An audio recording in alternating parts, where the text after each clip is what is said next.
All right, what's up, guys? Time for another book review. Just read The Tipping Point by Malcolm Gladwell, making my quick summary and review of this book as usual.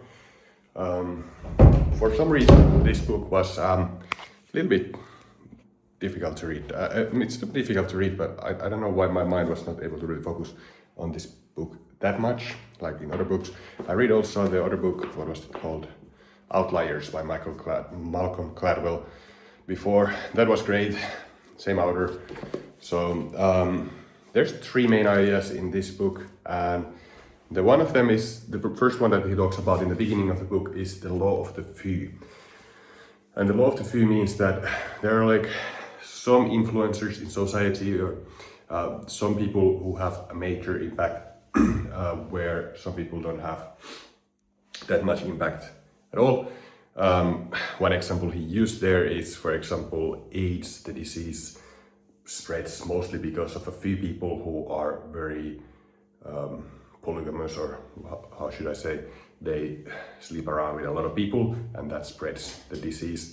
And that of course applies to everything else as well. Ideas, for example, and everything, they spread in society. There are some connectors, for example, some people who really know a lot of people, so they know a lot of people, whereas then a lot of people don't really know anybody. Then the second point was the stickiness factor. So if you want your message, your idea to spread, it needs to be sticky and memorable. People need to be able to remember it.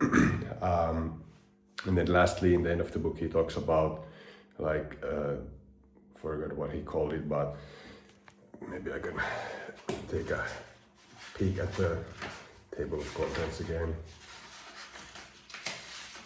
So actually, yeah, there's just three parts to this book.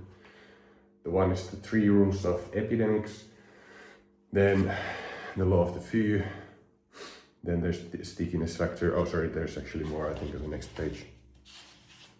Oh yeah, actually there's actually 8 chapters for 8 parts. Then the power of context, the power of context again. On chapter 5, it's part 2. Then 6 is case study, rumors, sneakers, and the power of translation. Then case study on suicide, smoking, and the search for the unsticky cigarette. And then conclusion. So the last idea, the third one, the third main point is that things also, like, there's it's kind of like this social proof that also Robert Cialdini talks about in Influence. Like, if something is happening, then it tends to happen a lot more. Like, if, for example, in the news you're telling people that a lot of young people are committing suicide or something like that, then more people might be tempted to make the same decision because they see kind of the social proof that other people are doing it. Or if they see a lot of people smoking, they're more likely to smoke. So this way, our behavior is influenced by this in this way as well.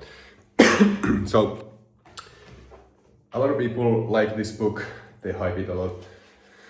I enjoyed reading it, but I think not as much as the Outliers, and for whatever reason, maybe it was just I was not able to focus really, but for some reason it's like super interesting to me. But it's a good read, grab it, it's not too long. And that's my review. Thanks for watching. Catch you in the next one.